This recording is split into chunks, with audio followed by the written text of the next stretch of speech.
Yo, we're alive. This is the second episode tonight, Spitting with Spitter Wednesday night. Let me get this dudes out of the way real quick and I introduce my guest, man. Tune in to 2M1L Media on YouTube. Click that link, like, subscribe, share. I want to shout out my sponsors, Lehigh Vapor over there on 822 Nazareth Pike. Go over there and get all your vaping essentials and tell them TJ sent you. Go to Mom and Pop CBD shop located at 312 Town Center Boulevard in Forks Township. Again, man, go over there and tell them I sent you, and they'll hook you up. Without further ado, round two, ex-Bonnano Crime Family member, Gene Borrello. What's up, my guy? Hey, what's going on, buddy? Thanks for How having you me doing? on. I'm Absolutely, doing all right. man.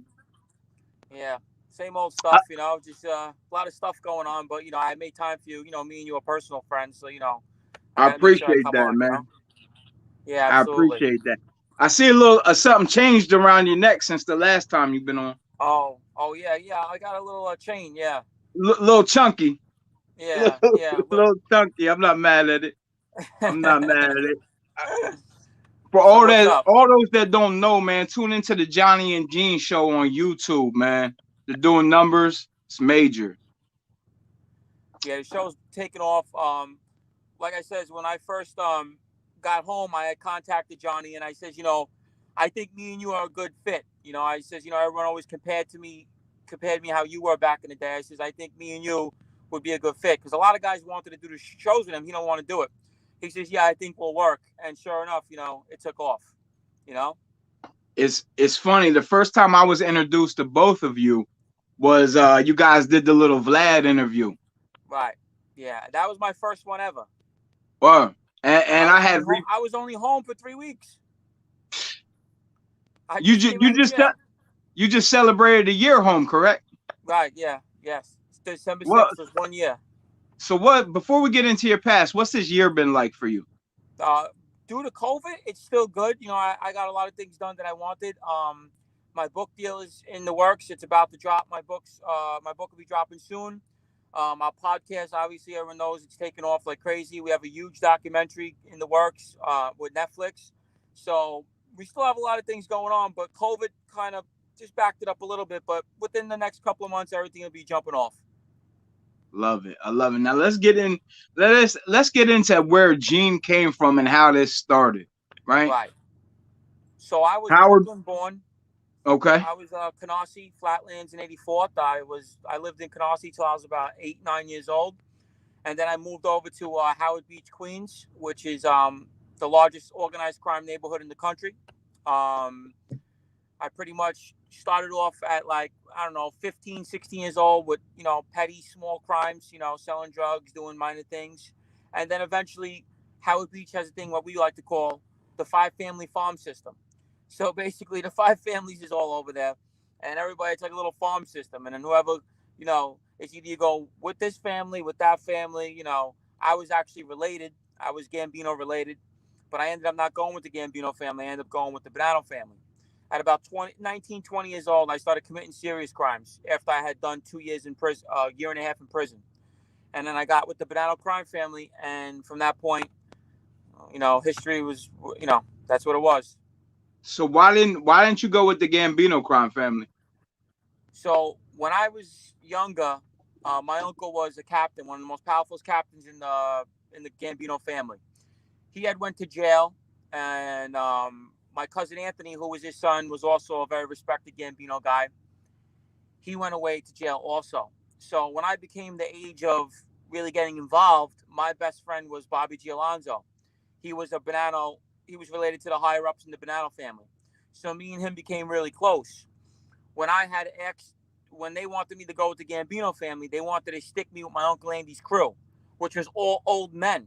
So I didn't have nobody in my peers, my age. So I had to go sit with 70-year-old men at 20 years old. It was stupid. So I said, I want to go with my own peer, the person I'm doing crimes with and dirt with. That was Bobby Gialonzo. So we ended up going with his uncle Ronnie Gialonzo, who was a captain in the Bonnano family. And his uncle's also a legendary mobster, Vincent Asaro, Vinny the Latanza heist guy. So we ended up working for him. And that's how I got caught with the Bonnano family. But my cousin Anthony became a cooperator anyway in 2006. So I would have been screwed in the Gambino family anyway.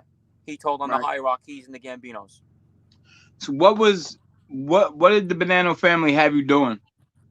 So basically, it was a title that I earned because I was a violent guy, and You it just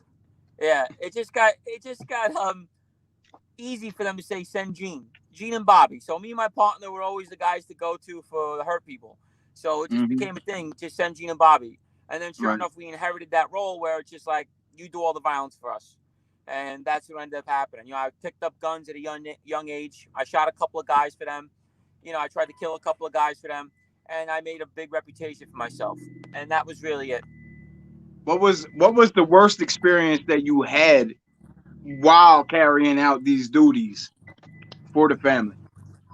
Oh man, I mean, there was so many crazy experiences. I mean, one of the worst is, I was sent to shoot a guy, and I ended up, I was only supposed to shoot him in his leg.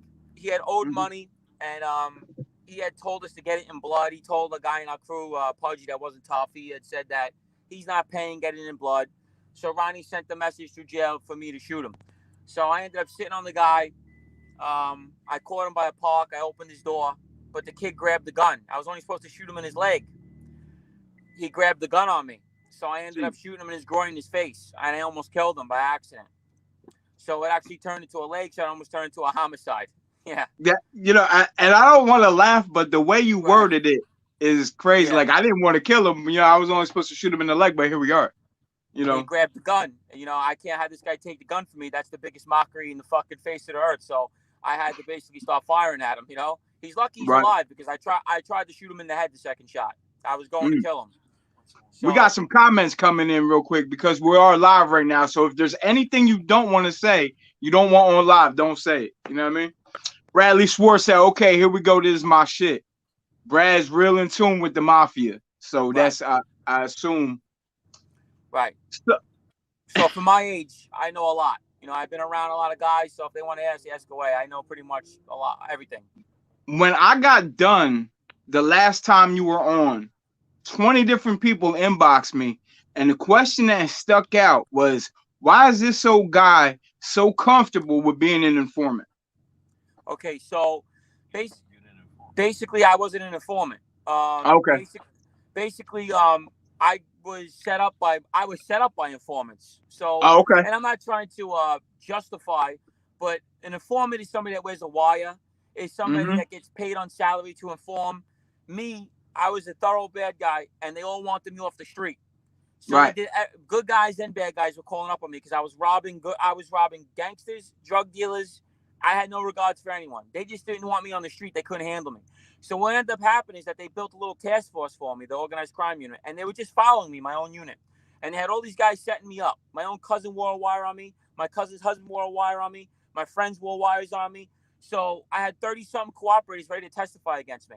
So I'm Mm. sitting in Rikers Island. So for the people that understand, 19 months, no bail. I'm looking at about 50 years in prison. I got a state conspiracy, Florida conspiracy, federal conspiracy for shootings, attempt murders, conspiracy to commit robberies, everything under the sun. If I got 40 years, I did good. So when it came down to it, my mother and everyone's telling me, like, no one's getting you a lawyer. Nobody gives a fuck. They just says, oh, he's Big Bad Gene. He'll take the time. I was supposed to rot and die in jail for all these guys cooperating against me. And they want me to sit there. I lost everything. My girlfriend left me. I lost everything. I didn't get $1 sent from nobody. No, everybody turned their backs on me like they didn't know me no more because they didn't want to pay, give money. And my mother goes, "You're gonna die in jail for people that don't give a fuck about you." And finally, it clicked to me. Then the guy I work for, my captain, he fucking turned on me. And his fucking family's multimillionaires. Mm. Yeah, and his family's ratting on me. Everybody's telling on me. So what am I supposed to do? Take the time when all these guys are cooperating on me? His own nephew cooperated. It's like, See. what do you want me to do? So Right. when I became a rat, well, I'll say the word. When I became a rat, I did break the code. I broke the code of Omerta. I did. But I wasn't made. I was becoming a member. I was waiting to become a member. So Right.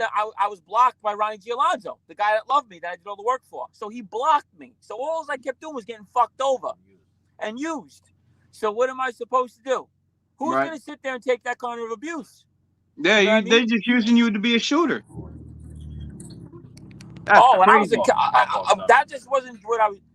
my assignment was to kill also. I was also Right. unknown.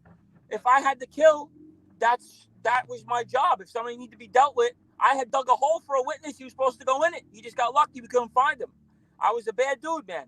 And that's what they used me for. So that's Right. why I took it to heart right now. And I'm not trying to bullshit. I live in my old neighborhood. I walk around and I don't give a fuck. I told them, whoever got enough balls to come get me, make sure you shoot me in the fucking head. Because if you don't, you're wasting your fucking time. You're putting yourself in a bad position. And I make it clear. You know, everyone turned on me, left me for dead. I was a stand-up dude. I did over 10 years in prison. I was tough in jail. I didn't fear nobody. Everyone knew that. When they fucked me over and started turning on me, I said, fuck this. I'm out. I'm good. Right. You know? They weren't going to make you. So right. Doing it for no reason. Business. So Brad Schwartz chimes in again. He says, who was the boss while Gene was active in the family? Who was the boss while I was active? Yeah. Okay, so the boss while I was active, it depends. Back in 2004, the boss was Vinny Gorgeous. It was handed down by Joe Messino. Joe Messino was already gone. Then from Vinny Gorgeous, it was Vinny TVs. And then, oh, by the way, the boss ratted Vinny, Joe Messino, our own fucking boss. And then Vinny Gorgeous was the boss. Then it became Michael Mancuso, Mikey DeNose. Then he went to jail. I was active for all these years. And then after Mikey Mancuso, he went to jail. A guy named Tommy D got it. Tommy DeFury. That's who I actually personally met and worked for. Oh, I understand completely because me and you have had these conversations. Like you said, we are more personal on a different level. Right. Brad just chimed in because apparently he wants to stir the pot a little bit. Was Michael Franchise still there? Franchise, however you say his name. Oh, Michael Franchise, he's a cunt rag. Let me explain something to you about him. Michael Franchise is a fucking cunt. I'm gonna say this right now, and I'm dying to sit with this guy. He would never. Michael Franchise is a privileged gangster. He was born into the life with a powerful name. He's never busted a grape in a fruit fight. This guy's never been in a fist fight. Nothing. He was a privileged guy. He's been out the mafia for fucking 30 years. He's a rat as well. He just don't want to admit it. And he can't stand that I'm exposing him. So we got all these people putting these things up about me and coming at me because I'm embarrassing the shit out of him. And Michael Franchise was around in the 80s. That's when he was around. What's keeping him from sitting down with you? I mean, we're all older grown men now. Okay, and everybody asks this question. I'll tell you why. Me and Johnny Eli, I confessed to 20 shootings. Okay, Johnny Eli confessed to like 60 shootings, murders, everything. How can he sit with us? What are we going to talk about? You scammed a fucking gas station? Like, what could you actually talk to us about? What could we compare to? What'd you do? What'd you ever do in your life? I got 1,000 violent crimes. I tried to kill multiple people. I was a vicious animal. What are we going to talk to you about? How you're how you are a capo regime because your father? Like, there's nothing we can talk about. He knows that. I knew it was. I knew that capo regime shit was coming. It's different. It's different. He's a coffee and cake sit down guy. I'm more get your guns, bulletproof vest. Let's go to the street. You know what I'm saying? Different ideology, right? It's different. It's a whole different thing. So he can't sit with us because he can't relate to us. You know what I mean? What's there to talk about? What's there to talk about? We know your story. You scammed the gas station 40 years ago. We know it already. So why do you think you got blackballed from being straightened out? Is that what happened? I didn't get blackballed. Let me explain to you, and I tell this exact story. I never really told it. It's from my book, but I'll say it for you. What ended up happening is that Vinny Asaro was a very high-ranking mafia member, mafia royalty. The guy killed a lot of people, vicious, feared man. He loved me. I worked personally for him. He wanted to straighten me out, but mafia protocols like this. I'm on record with Ronnie G. Alonzo, so I cannot be straightened out unless Ronnie G. Alonzo proposes me. I was proposed, so Uncle Vin told him, I'm going to put Genie Boy in. We're going to straighten him out. It's time for him to go in. I'm going to jail. I want Gene to be a member. He went to Ronnie G. Alonzo. Ronnie says, listen, we can't straighten him out right now. I need him in the street for me. I'm on federal parole. If he gets straightened out, he goes on my list, and we can't be near each other no more. He takes care of everything for me. That was his way of just keeping me down. He knew what he was doing. He still could have straightened me out, but he was hating on me because Vinny wanted to put me in. So it bothered him that Vinny Asaro, who only straightened out 3 guys in his whole mafia career, I was going to be his 4th guy. So it was like bothering him. So that's what really happened. So he was backdoor using his strength to fuck me over out of what I earned. And so now I understand that there's a major difference between not getting straightened out and becoming blackballed, right? Right. So I was supposed to become a member. I was proposed. I was going in. They wanted me at 28 years old. I was young too. And he made sure it didn't happen for his own reasons. And he was like my father, my uncle, my best friend. I did everything for this guy. I ate in his house every day. He was my right-hand man. When he was in jail, I took care of him, his family. He's just like that. He's not a very liked guy. He's just egotistic, got to be the guy. That's just the way he was. You know what I mean? He's a multimillionaire, but he just had to control everything. You know? That's just the way he was. Brad chimes in. He says, I love your brutal honesty. Is the family still active, or did technology eliminate the families? The family will always be active, but it's just weakening and weakening and weakening. That's what it is. You know what I mean? 20 years ago, I couldn't walk around Howard Beach. I have 25 fucking shooters trying to gun me down the street. Nowadays, I could walk around because it's so watered down. You know what I mean? It's so gone. It's all third generation privileged gangsters and they're no balls. So, you know, the life is almost over. I'm going to be honest with you. Now, is that because like snitching and becoming an informant and cooperating, all this shit is so crazy. It's wild. Like I was reading. Go ahead. Spitter, you got guys cooperating over probation. Yeah, got guys cooperating because they don't want to sit at night in the bullpens. This is totally different shit. I'm not saying that I'm better than anybody, but they knew they had to throw the book at me for me to go bad. You know what I mean? Right. If they would have offered me 20 years, I was taking it. I couldn't get 20. I couldn't get a 20 flat. You hear what I'm telling you? Mm-hmm. So that's when I know that I knew I was still real, because I said, listen, I'll take 20 years right now. They said, no, you could take 40 years right now. You're coming home an old man. It's either you're going to rat or you're coming home an old man. Bottom line, that's it. It's either you're going to play with us or you're going to come home when you're in a wheelchair or dead. Bottom line. That's how they had it for me. You got guys cooperating over 3 years, 2 years, probation. That's pussy shit. That's just fucking clown shit. I know people out here cooperating over days. That's what I got taken down by, guys that couldn't do 5 years, 3 years. I could do that in my head in the closet, fucking spinning. They were crying over it. Little bullshit time. And that's what I got taken down by. My own cousin wore a wire on me. So that's what the fuck goes on. Man, that shit is, I want to ask you a bunch of questions, but I'm not going to Vlad you. This isn't going to be an indictable offense on my fucking behalf by no means. Like, because I can't stand that. It's like people telling on people every day for like 3 days. Like you got to go and sit in the box for 3 days and you're out here telling on the whole team. And they'll set people up and everything. Yeah, they don't want to do a day. Or they do it for money. Put me on a payroll, I'll tell on you. How much are you getting paid? How much is worth you risking your whole family's fucking life? Not much. Yeah, I mean, people are. You know, I still have morals. Like wearing a wire is like I can never do it. Like never. Like they knew that they had to put me in a corner so bad to get me to go bad, and I still didn't want to do it. I was fucking sick over it for months, but you know, it ended up happening. Do you still have ties with family members or beef with other family members from the past? Of course, with the Bonnano family, of course. You know, I was a respected guy in that family. I was an upcoming guy, a star. You know, they're very upset with me. You know, I knew everybody all over the 5 boroughs. I knew my guys. Everyone knew who I was in Howard Beach. Genie Boy, Howard Beach. Everybody knew me. If they say differently, they're lying. Everyone knew who I was. Everyone knew who I worked for. I was a known loan shark, known shooter, known maniac. Bottom line. So, you know, people are very disappointed. How long now? You said loan sharking, right? How long are you letting people live? And I use the term loosely when they owe you money. Well, loan sharking is different what you think. So basically, you can't kill a guy that owes you money. But what it is this. When I loan you money, I want you to have it out because you got to pay me an interest rate every week. So basically, if I loan you $10,000, you got to give me $300 a week. It don't come off the top. You can give me $300 a week for 10 years until you give me back my $10,000 in whole. So it don't matter. So that's how my boss became rich. He had $3 million in the street. Think about that. He had $3 million in the street. And nobody's coming with $3 million. Wait, and a $2 million a year sports book. So this guy's making fucking millions of dollars a year off guys, you know, keeping money out with him and everything. So you want them to keep the money out. Yeah, the credit is the son of a bitch. I'd rather pay you $300 a week than figure out a way to come up with $1 million. Jesus.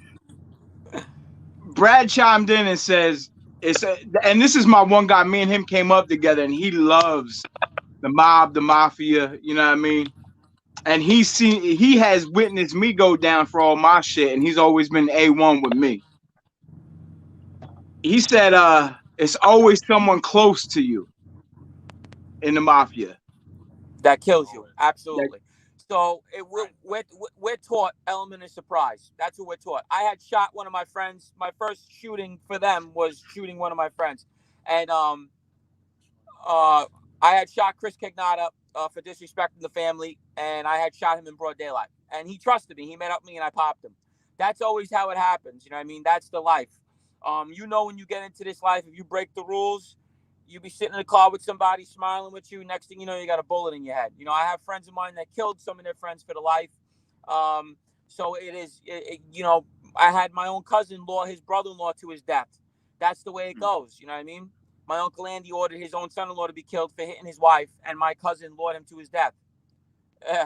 So that's the way the life goes, man. Can you explain? And we talked about this before, the machine gun incident where you sprayed the guy's house down. Right. So we had beef with this kid. We had beef with a kid named Phil Galena, and he decided to we end up jumping him, cracking his head, cracking a bottle over his head. So we thought it was just gonna be like bullshit street beef. We're like 20 years old, we're young. So about a couple of weeks later, we're all out in a nightclub, and I guess he walks in with a couple of guys, and we didn't think anything of it, but he's actually IDing us to these guys. So when we leave the club, he actually paid these guys to kill me and my friend, and they shot into the car and shot my innocent friend through the neck and almost killed him. So we all knew it was him, but he went to hiding. He went to Italy. He took off on us, so we couldn't get him. I was trying to kill this guy for days. We were sitting out, camping outside his house with camper vans. We were just trying to get this guy. We couldn't find him for nothing. Finally, I said, you know what? The motherfucker wants to hide. I said, I got a little trick for his ass. I waited for everybody to be home. I grabbed the Tech 9. I loaded it up. I drove in front of the house, and I lit the whole house up. And, I waited 2 weeks. I went back. I did it again. He won't come meet us. I waited again 2 weeks. I blew all his cars up. And then the house was up for sale like 3 months later. He wouldn't meet us. So, I had to show him what we were going to do. I put like 20 shots into this guy's house with everybody in it. I said, you want to be grimy? You want to do gangbanging moves? You want to shoot innocent people? Then we're going to do the same thing. And I lit the house up. It's got to say something for the property value when your house keeps getting lit up, like the 4th of July. You know what I mean? Yeah. Easy sell. Yeah. Yes. we could stick to these war stories all day. 1 second, we got one last one coming in. Now, since they didn't make you, were you then able to join other families if you chose once you had ties to stay with one? Okay, that's a good question. Now, here's the thing. When you're on record with a gangster, you have to be released. If you're not released, and I was proposed, so it was a little different. I was a little more. I was basically, people thought I was straightened out. They were just waiting for a title. Everyone's like, I thought you were made. They're just waiting for a title. When you're on record with a captain or a wise guy, whatever you are, you have to be released. If you do not get released, another family cannot pick you up. So it's very strict. So if I decide I'm a Bonnano guy and I beef with them and they don't release me, I cannot go to another family. I'm stuck. You understand? Now, if I'm a member with a family, I can never be with another family, ever. So once you're oathed into a family, you can never be released. You can never be put to another family a member. You are stuck with that family for the rest of your life. See that? There you have it. As an associate, you could be released to another family. Yes. So, all right, that's the backstory, man. Let's get to the present day now, Gene, man. Like, what are you doing with yourself now? I see you working with the youth a lot and trying to help out everybody that you can. Is this a form of you trying to set that karma scale right? Hold on, you broke up on that. Can I say it again? You're stuck. You're frozen. Can you see me now? You good? Go ahead. What are you saying now? I see that you're working with the youth and you and John have a good thing going. Can you hear me? Is that you're still breaking up? It's frozen. Your side. And no, it's not. It's his side. Again.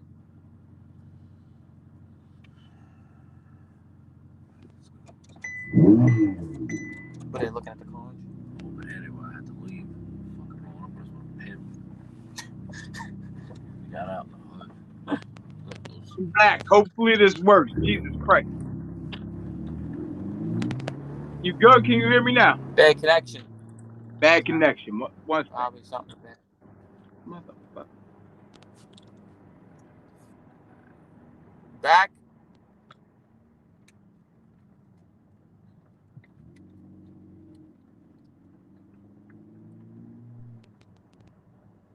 Here we go. Is this better? Right. You can hear me? Yeah, now I can. What happened? I think it's the Ferrari, man. Don't play games with me. I know how loud that engine is. That shit was throwing signals over here. So now my question was, all the work that you're doing with John and the reforms and helping the youth, is this a way for you to fix that karma scale? You trying to right all your wrongs? Yes, absolutely. I try to help kids as much as I can. I have millions of people that reach out to me a day on my Instagram. You know, people hit me up all day. My Instagram's getting huge. You know, I try to explain to people, you know, the how I wasted my life all those years. You know, all I got of it was grief and tons of jail time, and I lost so many people in my life. So basically, I'm trying to give back for everything that I've done bad in my life, you know? I appreciate that, man. I'm sure everybody that you help appreciates that as well. Right. The Mafia, like I said, it's a small, people don't realize the Mafia is very small. So I understand people are very, you know, intrigued by it. You know, there's only 150 soldiers, you know, there's only a certain amount of guys in the Mafia. So like I said, it's limited to the people that actually talk about it, you know. And I was actually a modern day guy that was really in the Mafia. So I know why people are very interested, you know what I mean? Right, absolutely. So where do you see yourself going next year now? So you've been home for a year. It's been nothing but positivity. Your life has changed. What's next for you? I'm trying to get into the movie business. Oh, yeah? Yes. I'm going to try. See what happens. I have a few friends that are actors. So I'm trying to get into that and see if it works out. You know, if it don't, you know, we'll see. I got a lot of other ideas. I'm not mad at it, man. I'm not mad. So is John and Gene your primary focus right now? Our show's getting huge. You know, eventually we just want to develop it into a podcast where anyone could come on, not just gangsters. You know, just anybody. Become like a Joe Rogan. You know what I mean? Like become like something like that. Eventually, when I get 1 million views, I'm trying to come on. Right. So, you know, like I said, that's our plan. We want to basically just grow the show to where it becomes this huge show, you know? Plus, we got Sammy Gavano. He's got a show now, so, you know, we're friends with Sammy, you know? So his show is blowing up huge, too. We're probably going to be on there. We're going to do a show with him. How's that? You guys are all cool with each other? You, Sammy, and John? Excuse me? You, Sammy, and John are all cool with each other? Me and John? Me and John are going on Sammy's show. You, Sammy and John. Oh, they talk? They're friends. Okay. Yeah, okay. Sammy and John are good friends. Nice. But listen, I'm not going to keep you all night. I just want to give people a segment, you know what I mean, in case they missed something from the last show. You can tune into the last one. It's up there on YouTube somewhere. But before I let you go, man, I got some music questions for you, because it wouldn't be Spittin' with Spitter that I don't bring too many other guests on here other than hip-hop dudes, NBA players, life coaches. But I got to bring a hitman on. So I need to know what you're listening to. What's in your playlist right now? I listen to a variety of music. I'm not going to lie to you. She's going to laugh. I listen to Tove Lo. Okay, I love her. All right. I listen to weird shit, 80s music. Okay. I listen to rap music. I listen to it all. My playlist is all mixed. My favorite rapper of all time is Fabulous. A lot of guys, you know, I think he's the best lyricist ever. That's my opinion. But that's my guy. His wordplay is crazy. No one does it like him. Only Lloyd Banks was doing it like him. But other than that, nobody could fuck with him. Let me find out you know some things about this hip hop. I love music. But yes, Fabulous is definitely, to me, the best of all time. That's my opinion. So I'm gonna name some names. I'm gonna name 2 names for you, and you gotta pick one. Okay? Biggie or Pac? Biggie. Jay-Z or Nas? Nas. Big Daddy Kane or Rakim? Rakim. Scarface or Ludacris? Ludacris. T.I. or Rick Ross? T.I. Method Man or Redman? Redman. I'm not mad at that, man. Who's your favorite rap group of all time? My favorite rapper right now? No, your rap group. Favorite rap group? Mm-hmm. You know what? I'm gonna have to go with Run DMC, man. That's my favorite. Rock Box. It's one of my favorite songs. In another month or so, I'm about to have JoJo Simmons on the show. Run's kid. Joe, who you gonna have on? JoJo Simmons, Reverend Run's kid. Really? Yeah. He's coming on? Yeah, absolutely. That's cool. Absolutely. Yeah, I'll come back on again. Listen, I'll come back on again with you. You're my guy. I appreciate that, man. I appreciate that. Come on. I'll bullshit. You gotta come on our show. You gotta come on with us. Let me know when I get the invite to the John and Gene show and I'm there. I will let you. Listen, I'll let you come on. You sit with us. You can bullshit. Talk about some stuff. I'm with it. I'm with it. All right. I was just about to say some indictable shit again, and I'm not going to. Damn it. But listen, man, thank you for coming on, and I appreciate you tuning in, bro. Yes. As always. Let me know if fans ask any questions or people that want to hear. Tell them to me. I'll answer them, and we'll come back on and answer them. Sounds good. I'm about to post the poll as soon as we get off, man. I appreciate you so much for coming on. All you got to do is click that little X button, and I'm going to sign myself out here. All right. Take care, brother. Take care, Gene. Be good. Right. That was Gene Borrello from the Johnny and Gene show for round 2. I just got the invite to come on their show. It's a little major. Thank you for tuning in. If you haven't already yet, subscribe to 2M1L Media. Please, for all your vaping needs, go to 822 Nazareth Pike, Lehigh Vapor. Tell them TJ sent you. For all your CBD needs, go to Mom and Pop CBD shop at 312 Town Center Boulevard over in Forks Township. Tell them TJ sent you. They'll take care of you in both places, man. I appreciate y'all tuning in and look forward to me sitting down with Gene again. It's a great conversation, and I'm glad he answered that rat shit because I needed to know. And for that, we are out of here, man. And y'all have a good night on this doubleheader Wednesday. I'm looking at the man in the mirror, I need a break.